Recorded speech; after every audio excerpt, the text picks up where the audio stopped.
बिस्मिल्लाहिर्रहमानिर्रहीम। उम्मीद करता हूँ आप सब खैरियत से होंगे।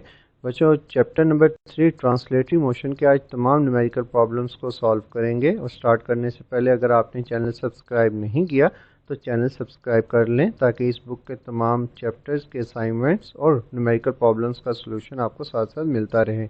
चलें स्टार्ट करते हैं। फर्स्ट हमारे पास न्यूमेरिकल है। On dry concrete a car deaccelerate at the rate of 7 meter per second square, whereas on wet concrete it deaccelerate is only 5 meter per second square. Compare the distance necessary to stop car moving at 30 meter per second. आपको initial velocity दी गई है और deceleration दी गई है दोनों concrete के ऊपर, dry concrete के ऊपर और वेट कंक्रीट के ऊपर। आपने डिस्टेंस फाइंड आउट करना है कि कितनी देर के बाद गाड़ी रुक जाएगी। सबसे पहले ड्राई कंक्रीट पर हमने इनिशियल वेलोसिटी 30, एक्सेलरेशन -7 मीटर पर second square. Equation of motion का सहारा लेंगे तो s is equal to V S square minus V I square divided by 2a। Values put करेंगे तो हमारे पास ड्राई कंक्रीट के ऊपर डिस्टेंस आएगा 64.29 मीटर। इतना डिस्टेंस ट्रैवल करने के बाद गाड़ी रुक जाएगी। और वेट कंक्रीट की बात करें उसमें डी एक्सेलरेशन -5 मीटर पर सेकंड स्क्वायर है। सेम फार्मूला यूज करेंगे तो हमारे पास आंसर आएगा distance is equal to 90 meter. It's mean that 90 meter distance travel करने के बाद वेट कंक्रीट के ऊपर गाड़ी रुक जाएगी। नेक्स्ट हमारे पास find the angle of projection of projectile for which maximum height and corresponding ranges are equal. आपको कहा गया है हाइट और रेंज दोनों इक्वल हैं, आपने एंगल फाइंड आउट करना है। दोनों का फार्मूला हम लिखेंगे और यहाँ पर वी स्क्वायर से कैंसिल होगा, जी से कैंसिल होगा, तो हमारे पास sine square theta divided by 2 और यहाँ से बच जाएगा साइन 2 थीटा। साइन 2 थीटा को ओपन करेंगे 2 साइन थीटा कॉस थीटा और यहाँ पर 2 से मल्टीप्लाई होकर 4 साइन थीटा कॉस थीटा। यहाँ से एक sine theta sine square theta की एक पावर से क्या हो जाएगा कैंसिल। कॉस उधर जाके डिवाइड होगा तो sine divided by cos theta हमारे पास इक्वल होता है टेन थीटा के। टेन इधर आकर इन्वर्स होगा, टेन इन्वर्स 4 जो है ये हमारे पास इक्वल होता है अप्रॉक्सीमेटली 76 डिग्री के। तो हमारे पास एंगल आएगा 76 डिग्री और यही इसका आंसर है। नेक्स्ट हमारे पास कहा जा रहा है a jet plane comes in for landing with the speed of 100 meter पर second and the acceleration can have a maximum magnitude of 5 meter per second square. From the instant the plane touches the runway, what is the minimum time interval needed before it come to a rest? आपने time find out करना है और time के बाद आपने distance find out करना है। क्या रनवे के ऊपर ये प्लेन रुक जाएगा या इस प्लेन को रुकने के लिए बड़ा रनवे चाहिए? तो सबसे पहले आपको टाइम फाइंड आउट करना है। इनिशियल वेलोसिटी दी गई है प्लेन की 100 मीटर पर सेकंड स्क्वायर, फाइनल वेलोसिटी 0 क्योंकि प्लेन रुकेगा। डी एक्सेलरेशन है -5 मीटर पर सेकंड स्क्वायर। सबसे पहले टाइम फाइंड आउट करेंगे इक्वेशन ऑफ मोशन की मदद से। फाइनल वेलोसिटी 0 है, इनिशियल वेलोसिटी 100 है, डी एक्सेलरेशन हमारे पास -5 और यहाँ से टाइम आएगा 20 सेकेंड्स। दूसरा पार्ट में अब हम देखेंगे कि क्या प्लेन स्टॉप होगा या नहीं।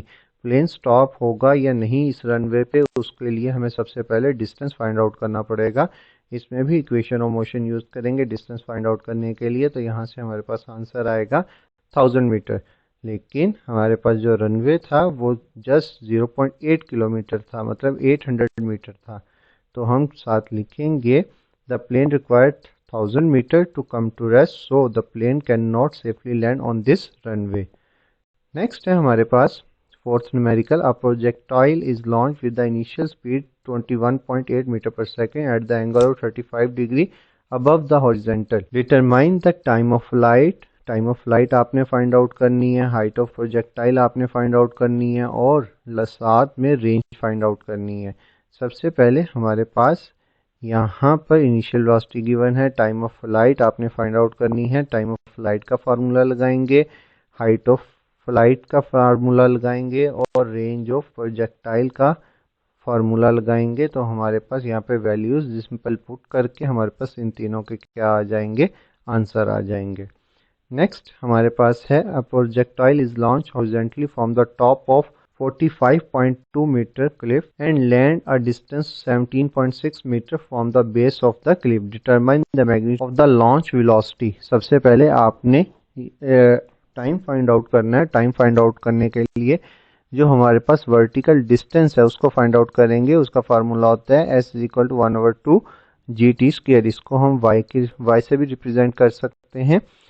t इज इक्वल टू क्या बनेगा, √2y/g। y की वैल्यू गिवन है हमारे पास 45.2 मीटर, ये वर्टिकल डिस्टेंस है हमारे पास। और यहाँ से टाइम आएगा हमारे पास 3.04 सेकेंड्स। टाइम फाइंड आउट करने के बाद हम अब वेलोसिटी फाइंड आउट करेंगे। वेलोसिटी फाइंड आउट करने के लिए हमारे पास s is equal to vt। s x से रिप्रेजेंट किया जा सकता है। x एक्सिस का जो हमारे पास डिस्टेंस है, रेंज जो है उसकी गिवन है। तो हमारे पास v इज इक्वल टू होगा x/t, तो 17.6 डिवाइडेड बाय 3.04, तो हमारे पास वेलोसिटी आएगी 5.79 मीटर पर सेकेंड। और यही इस न्यूमेरिकल का आंसर है। Two equal mass car roll toward each other on a level, low friction track. One car rolled rightward 2 meter per second, or another car rolled leftward at 1 meter per second. After the car collide, they couple and roll together. Ignoring forces, find their combined speed. आपने क्या करना है, आपने इनकी final velocity find out करनी है। Collision के बाद इन दोनों की जो कंबाइंड फाइनल वेलोसिटी होगी उसको फाइंड आउट करना है। इनिशियल वेलोसिटी कार्ड 1 की है हमारे पास 2 मीटर पर सेकेंड, और इनिशियल वेलोसिटी कार्ड 2 की है -1 मीटर पर second. Minus sign opposite direction को शो कर रहा है। According to law of conservation of momentum, initial momentum final momentum के इक्वल होगा, लेकिन फाइनल मोमेंटम में दोनों जो है वो क्या हो जाएंगी, कंबाइन हो जाएंगी। और इक्वल मैसेज की वजह से हम इसको क्या लिखेंगे, 2m, और यहाँ पर 2m vf। यहाँ पर हमने vf की वैल्यू निकालनी है, तो यहाँ से जब हम इसकी वैल्यूज पुट करेंगे 2m - m, तो यहाँ पर रह जाएगा 1m, और यहाँ से 2m को इस तरफ ला के डिवाइड करेंगे तो हमारे पास m से कैंसिल हो जाएगा, और वेलोसिटी रहेगी 1/2। उसका आंसर आएगा हमारे पास 0.5 मीटर पर सेकेंड। और यही हमारे पास रिक्वायर्ड आंसर था। हमारे पास 7th न्यूमेरिकल है। आज 0.5 kg ball travelling at the speed of 4 metre पर second to the right collides elastically with another ball of 3.5 kg with the initially at rest. Find the velocity of the ball after collision. आपके पास दो ball हैं, एक move कर रही है 4 metre पर second से और दूसरी रेस्ट पर है। फर्स्ट का मैस गिवन है, सेकंड का मैस भी गिवन है 3.5 kg।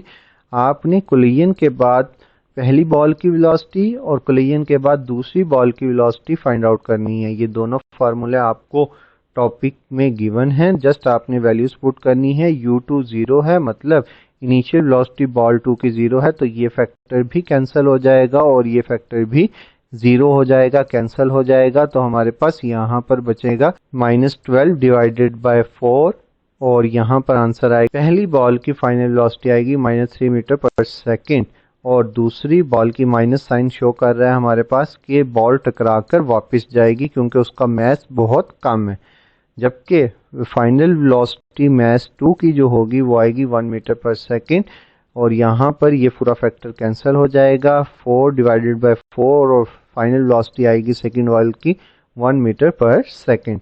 लास्ट न्यूमेरिकल है हमारे पास जिसमें हमें 4 चीज़ें फाइंड आउट करनी है। 8th न्यूमेरिकल है हमारे पास। A 17.5 gram bullet is fired at the velocity of 582 metre पर second from a gun with a mass of 8 kg and barrel length of 75 centimetre. आपने क्या क्या चीज़ें फाइंड आउट करनी है, आपने डिस्टेंस फाइंड आउट करना है, आपने टाइम फाइंड आउट करना है, आपने फोर्स फाइंड आउट करनी है, और आपने इम्पल्स फाइंड आउट करना है, और आपने मोमेंटम फाइंड आउट करना है। सबसे पहले हम क्या करेंगे, हम एक्सेलरेशन फाइंड आउट करेंगे।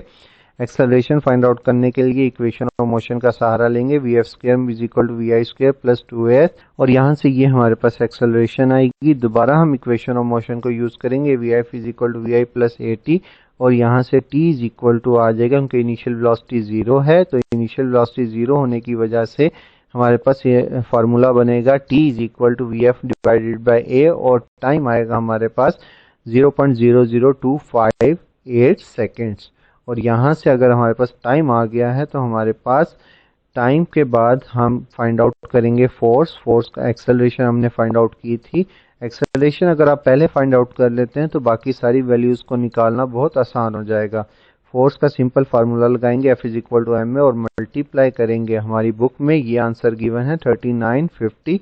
ये आंसर गलत है, इसका एग्जैक्ट आंसर आता है 3951.8 न्यूटन।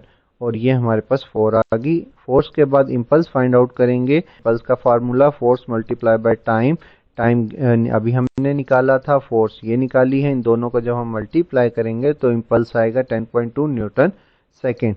और लास्ट में हमारे पास मोमेंटम निकालने के लिए P is equal to M V, और हमारे पास mv ये मैस है और ये हमारे पास क्या है, वेलोसिटी। मैस कहाँ से आया हमारे पास, मैस हमने यहाँ पर ये इस मैस को कन्वर्ट किया पहले किलोग्राम में, और किलोग्राम में कन्वर्ट करने के बाद वेलोसिटी के साथ जब हम मल्टीप्लाई करेंगे तो हमारे पास मोमेंटम आएगा 10.1 और यही इसका रिक्वायर्ड आंसर है।